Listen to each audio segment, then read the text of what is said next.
All right, let's just jump right into it. Today's explainer takes us incredibly deep into a seriously profound Zoharic text from Parashat Miketz. I want you to imagine, if you will, a vast, utterly sacred garden. We're talking Gan Eden here.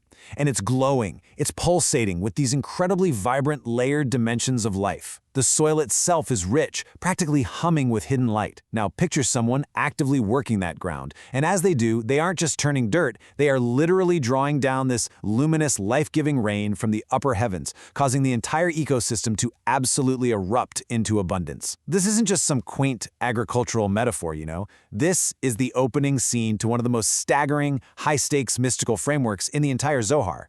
It sounds like a totally wild thought, right? But seriously, what if human kindness was the actual source code keeping the universe from shutting down? We so often fall into the trap of thinking about ancient mysticism as just abstract, floaty philosophy. But today, we're going to completely reframe that. We are looking at a literal, life-preserving cosmic system. We're talking about cosmic environment maintenance. The texts we're diving into treat human action not just as good deeds for a moral checklist, but as the absolute critical inputs required to keep the entire operating system of reality online. You can see the sheer contrast of what's at stake here. On one side of the equation, you have barren, desolate land. In the mystical texts, when there's no cultivation, no active input, the land represents total system decay. It's the ultimate death, a state of complete darkness where the flow of chayim, of pure life energy, is totally blocked. But on the flip side, you have the flourishing Gan Eden. This is what it looks like when the system is active and functioning perfectly. Life flows seamlessly, glowing light permeates the entire structure, and existence absolutely thrives. So the massive question the Zohar throws at us is, how do we prevent the system decay and actively maintain that flourishing light? To answer that, let's move into our first major concept, the cosmic system environment.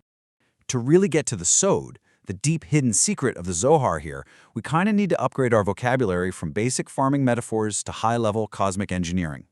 The text anchors this entire concept in a famous verse from Proverbs, Oved admato isba lechem. He who works his land will be satisfied with bread.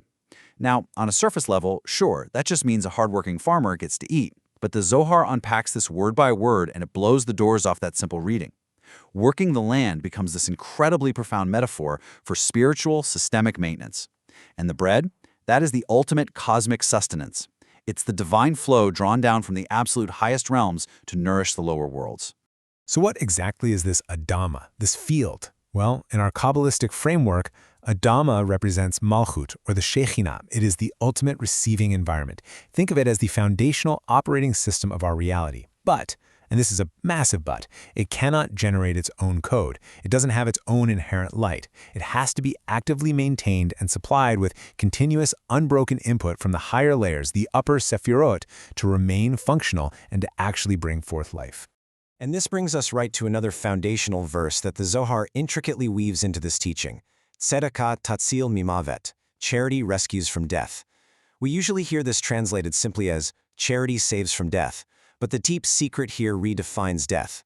It's not just talking about a biological end, it's talking about a complete cosmic system crash, disconnection. When the lower environment, the Adama, gets cut off from the upper source, it withers right back into that barren, dark wasteland.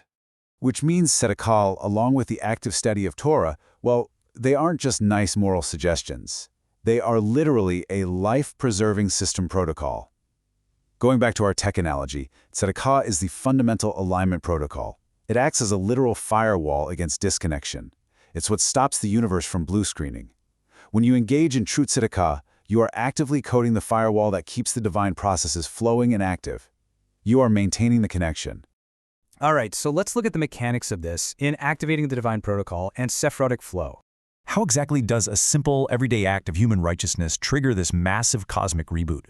Well, the Zohar gives us the exact system architecture. Step 1. Your active Torah study, or tzedakah, perfectly aligns with the Sephirot of Tiferet. Think of Tiferet as the cloud source code. It's the harmonized center of divine beauty and truth. Step 2. That newly activated flow has to travel down, right? So it moves through the Sephirot of Yesod. Yesod is the routing cable. It's the active, dynamic channel of the righteous, the tzaddik. And finally, step 3. That pure input is received by Malchut, the Adama. The feminine field is nourished, the system software is updated, and the entire garden flourishes as a result. Now let's shift gears slightly to decoding the cosmic numbers and colors. The ancient Kabbalists actually monitored this system's status through very specific parameters. These numbers appear all throughout the sources, and they act as the literal code of our cosmic environment.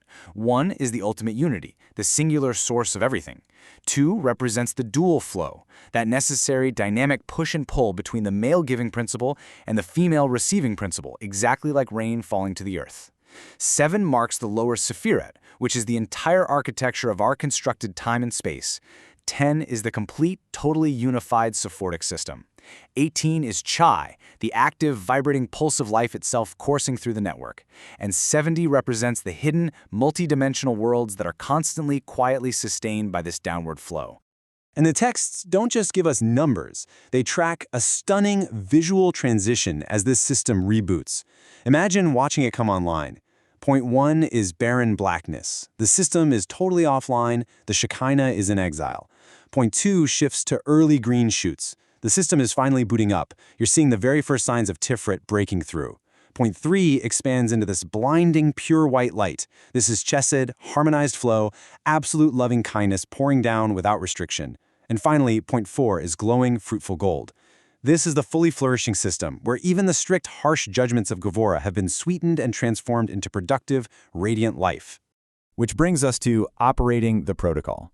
Essentially, a multi-generational application. How do we actually run this thing day to day? Well, you can look at it through 2 different lenses, depending on who you're talking to. For the kids, imagine a video game where you are farming a magical garden. Every single time you share your toys, tell the truth, or do an act of kindness, you earn kindness points that instantly make magical rainfall and your plants grow huge and start glowing. It's immediate feedback. For the adults, it's cosmic engineering. It's rigorous, critical environment maintenance.